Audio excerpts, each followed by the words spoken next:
Single dad rejected wealthy woman's date. She found out he turned down $50 million for his daughter. She was not used to the word no.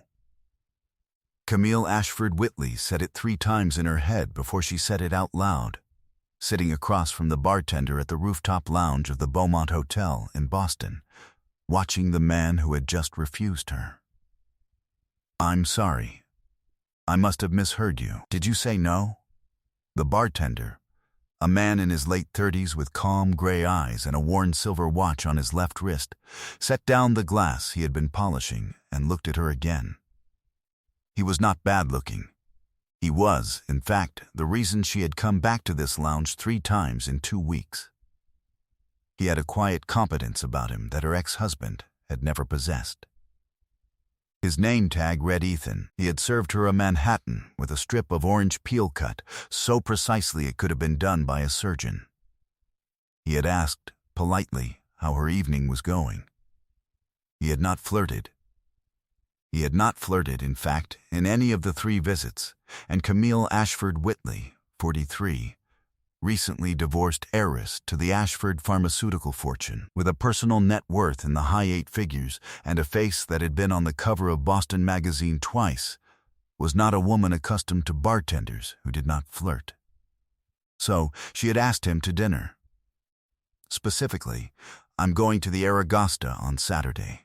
The chef is a friend. Come with me as my guest." She had said it with the small, certain smile of a woman who had never been refused in her adult life.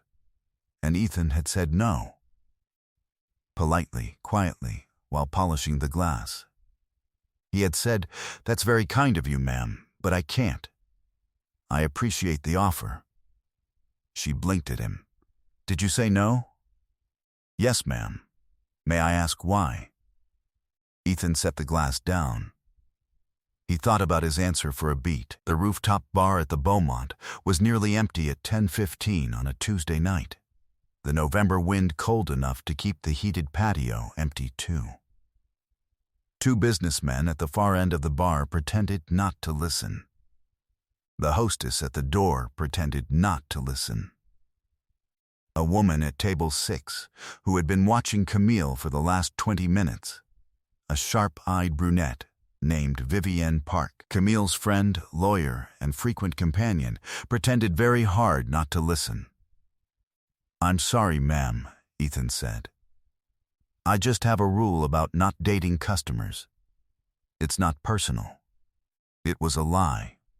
Ethan did not have a rule about dating customers.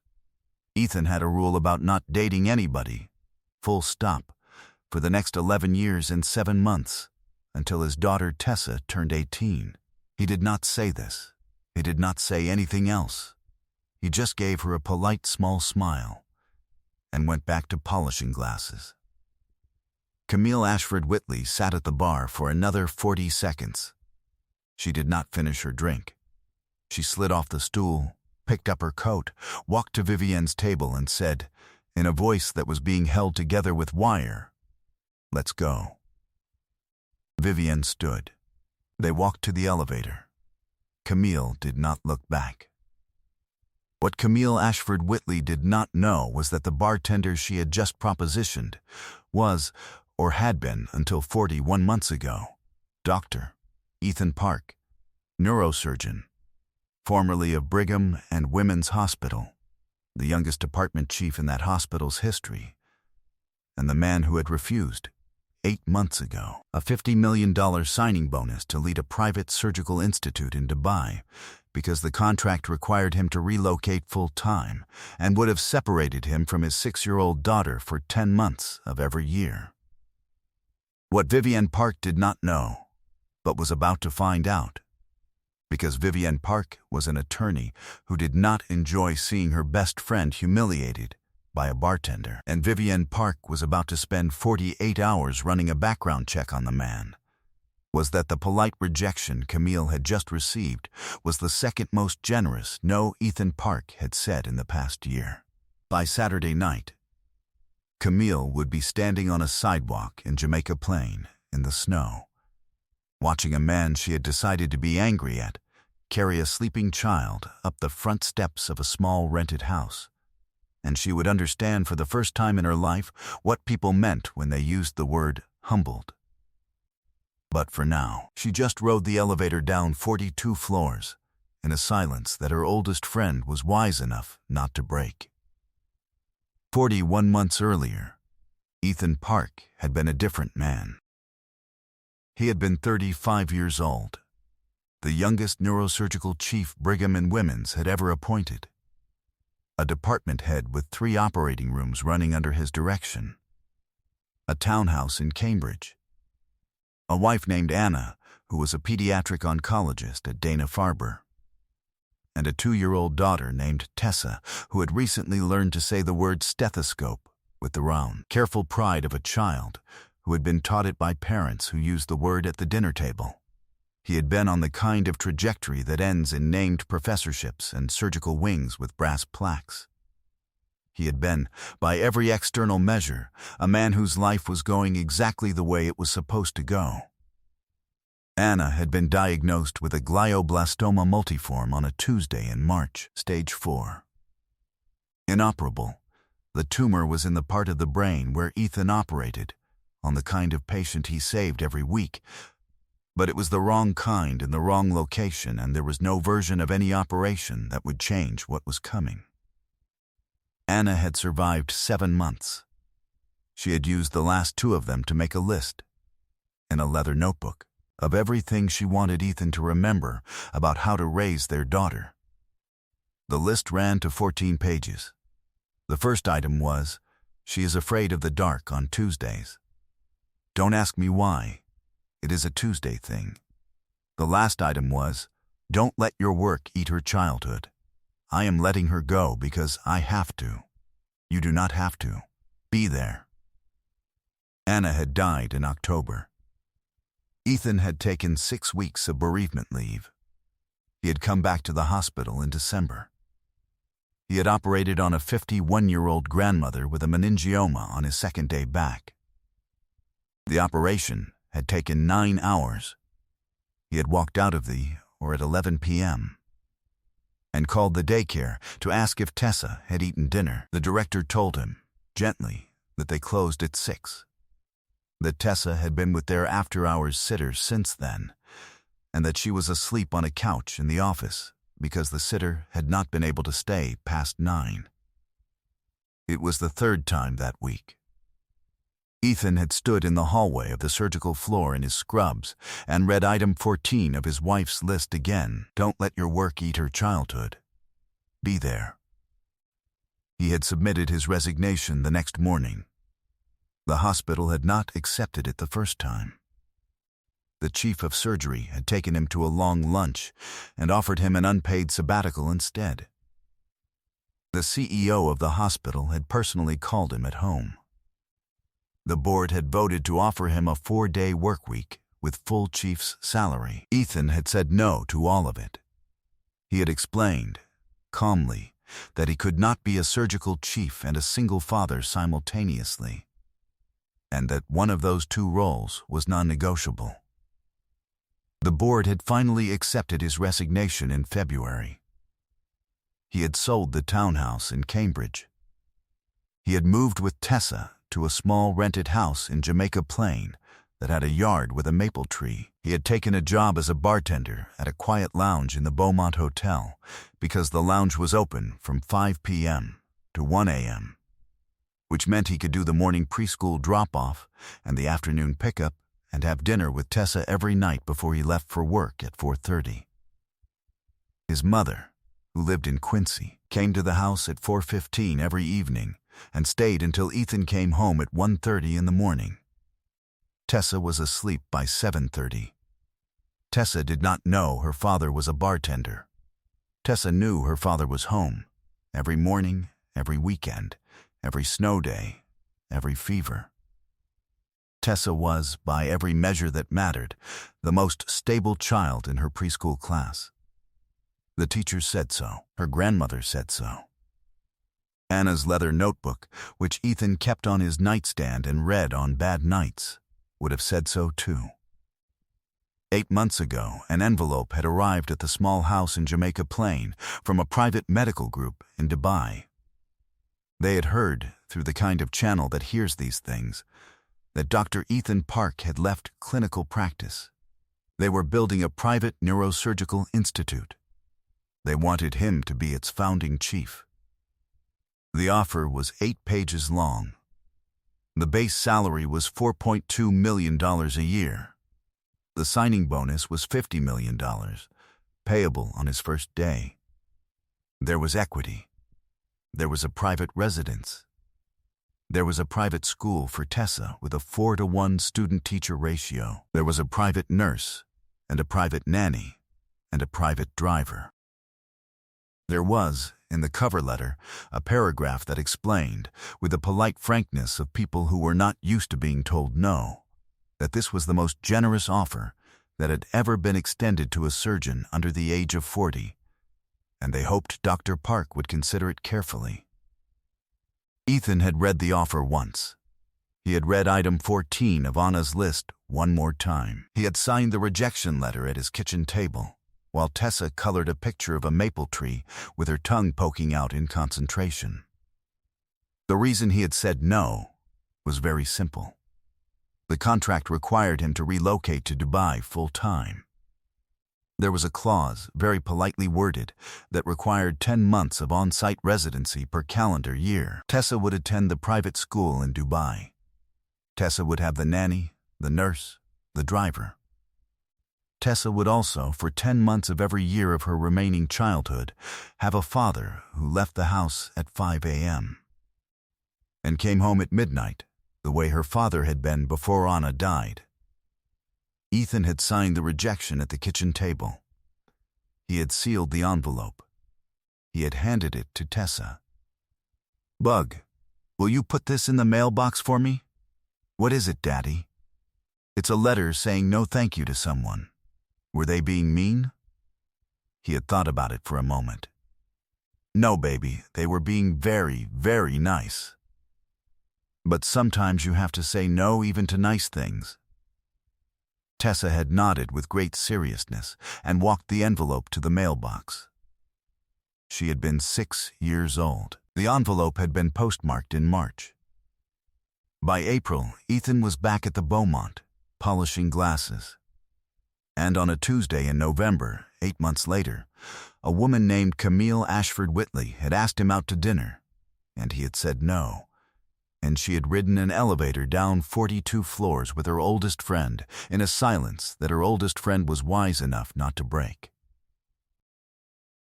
Vivienne Park ran the background check on Wednesday morning. She did it the way she did everything, methodically, expensively, and without telling Camille. She had a former federal investigator on retainer. The investigator's report came back at 4:47 p.m. on Thursday afternoon. Vivienne read it in her corner office at the law firm of Park, Sullivan & Hess. And when she had finished reading it the first time, she made herself a cup of coffee and read it a second time. And when she had finished reading it the second time, she sat in her chair for a long minute, looking at the ceiling.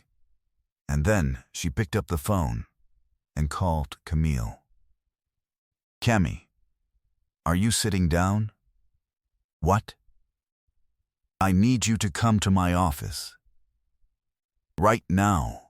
Viv, I am at a Whitney Foundation board meeting. Leave." Camille Ashford Whitley arrived at Park, Sullivan & Hess at 5:20 p.m. in a cream coat and the kind of haunted expression that women of her class wore when their friends ordered them to leave a board meeting. Vivienne closed her office door. She gestured to a chair. She slid the report across the desk. She watched her best friend read it. Camille read the first page. She read the second page. By the third page, her hand had gone to her mouth. By page 7, which was the page that detailed the Dubai offer, the $50 million signing bonus, the rejection letter, she was no longer breathing the way she had been 3 minutes earlier. By page 9, which contained the obituary of Dr. Anna Park, M.D., and a photograph of her at the age of 36, smiling at a hospital fundraising gala with her arms around her husband and their 2-year-old daughter. Camille set the report down on the desk very carefully and did not pick it up again. "He's a neurosurgeon," she said. "He was. He turned down $50 million. For his daughter." "Yes, Vivienne, I propositioned him at a bar." "You did?" "Yes, like he was." Camille could not finish the sentence. She did not need to. Vivienne knew exactly what like he was meant, and so did Camille, and the two of them sat in Vivienne's corner office in the dimming November afternoon while the lights of the financial district came on outside the window. And Camille Ashford Whitley, who had not been wrong about anything in front of her oldest friend in 17 years of friendship, said the only word that was left. "I have been a monster. You have been," Vivienne said gently, "exactly the kind of woman our mothers raised us to be. And we are old enough now to know that that is not, by itself, enough." Camille looked at the obituary photograph for a long time. "I want to apologize to him," she said. "Do not apologize at the bar, not in front of other customers. He has chosen a quiet life. Do not turn his workplace into a scene." "Then how?" Vivienne thought about it. "Write him a letter," she said. "Hand-deliver it to the bar. Ask him to read it on his own time. If he wants to respond, he will. If he does not, you will respect that. You will not go back to the Beaumont. You will not look for him. You will let this be a thing he gets to decide." Camille nodded. She stood. She put her coat back on with shaking hands. At the door, she paused. "Viv, why did you run the background check?" Vivienne looked at her for a long moment. "Because the way he said no to you reminded me of the way my father used to say no to my mother," she said. "And my father was a man who only ever said no when he was protecting somebody. I had a feeling." Camille Ashford Whitley wrote the letter on Friday morning. It was 4 pages long. She rewrote it 11 times. She did not mention the background check. She did not mention the $50 million or the Dubai offer or the obituary. She did not, in other words, reveal that she knew. She wrote, instead, about herself. About how she had spent the past 3 years since her divorce treating service workers as a kind of decoration in her life.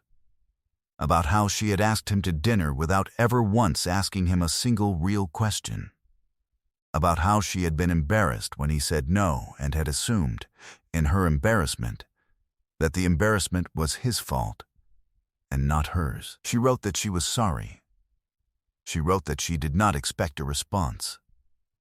She wrote that she had been raised by people who taught her that other people existed to make her life pleasant, and that she was 43 years old and only now beginning to understand that this was not, in fact, what other people were for. She sealed the letter in a plain white envelope. She wrote Ethan, bartender, on the front. She drove to the Beaumont at 3 in the afternoon. She handed the envelope to the hostess. She asked the hostess, politely, to give it to him at the start of his shift. She did not give her name. She drove back to her townhouse in Beacon Hill and sat in her kitchen and waited. He did not call. He did not call on Friday night. He did not call on Saturday morning. By Saturday afternoon, Camille had decided that he had thrown the letter away, and she had also decided that this was the correct outcome, and that she had no right to expect anything else, and she was in fact in the middle of preparing herself a sad cup of tea when her phone rang at 4:12 p.m. From a Boston number she did not recognize. She answered, "Mrs. Ashford Whitley." The voice was Ethan's. "Calm, quiet. I read your letter. Thank you. I appreciate it more than I think you realize. I would like to." He paused. He sounded, on the other end, like a man choosing his words very carefully. "I would like to invite you to do something a little unusual. If you have plans tonight, please don't break them." "I don't." There's a small playground in Jamaica Plain. Forest Hills. My daughter and I are going to be there at 6 p.m. We do a thing on Saturdays where we get hot chocolate from a stand on William Street and then watch the lights come on in the park. If you want to come and apologize to me in person, that's where I'll be. Bring nothing. Wear warm clothes. It might snow. Tessa will be there. I would prefer that you do not introduce yourself as anyone important. You can be a neighbor or a friend from my work. She is 7 years old. She does not need to know any of the rest. Camille could not speak for a moment. Why are you doing this? She finally said. There was a pause on the line. Because the letter you wrote was the most honest thing anybody has said to me in 3 years, Ethan said. And because I have a rule about not wasting honest things. He hung up. Camille stood in her kitchen for a long time. Then she went upstairs and put on the warmest coat she owned, and she got in her car, and she drove to Jamaica Plain. It was snowing by the time she reached the playground. Ethan was sitting on a bench in a navy parka with a small girl on his lap. The girl had a pink wool hat and was holding a paper cup of hot chocolate with both mittened hands. They were watching the streetlights come on, one by one, along the path that ran past the swing set. The playground was empty except for them. Camille walked up slowly. Ethan saw her. He did not stand. He just nodded. Tessa, he said quietly. This is a friend from work. Her name is Camille. Can you say hi? Tessa looked up at Camille with the careful, evaluating gaze of a 7-year-old. Hi, Tessa. My dad makes the best hot chocolate in our house, but the kind from the stand is almost as good. That sounds very serious. It is. Camille sat down on the bench. There was room for one more on the far end. She kept a polite distance. She did not look at Ethan for a long minute. She watched a little girl take small, careful sips of cocoa and kick her snow boots against the front of the bench.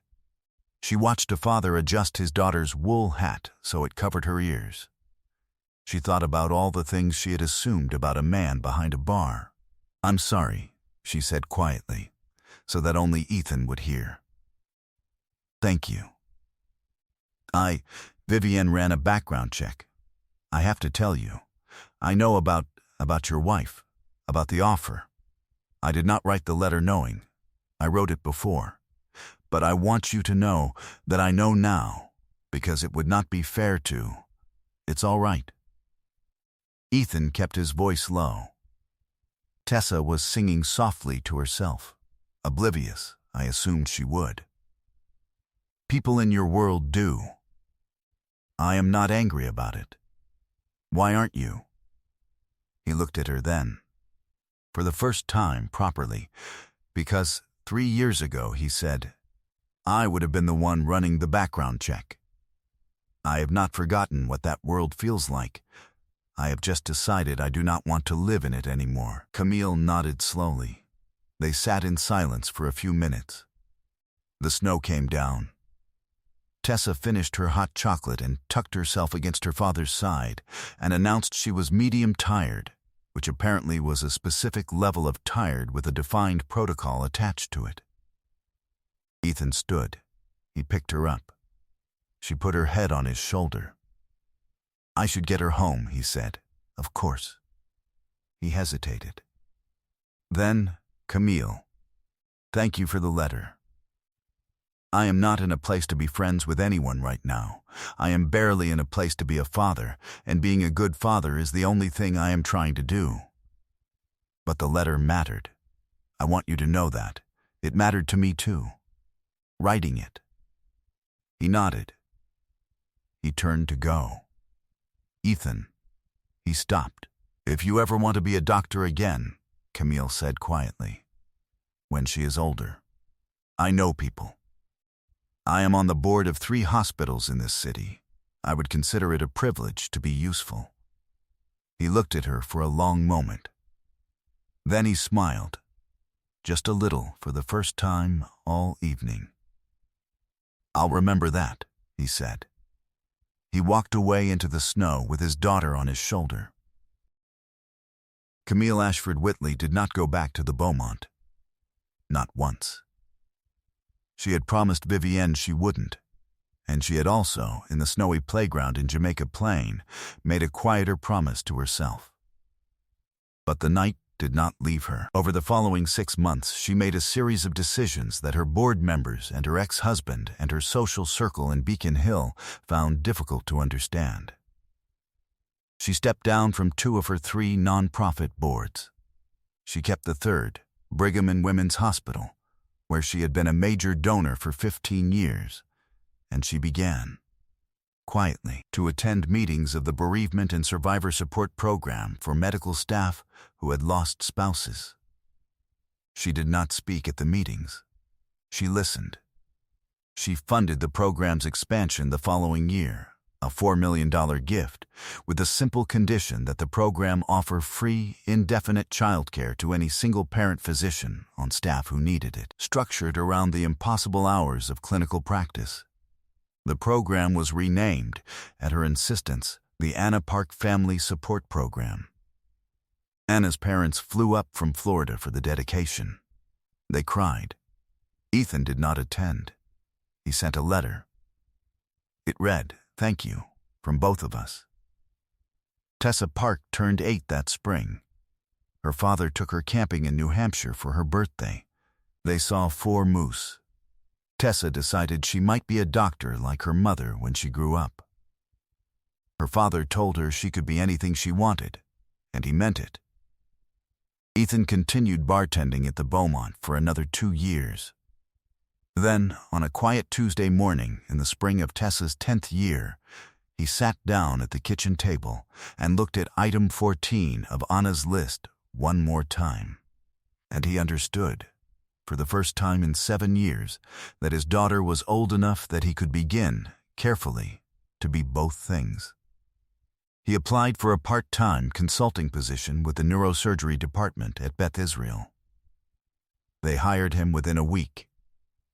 He worked 3 days a week. He continued to do school drop-off and pick-up.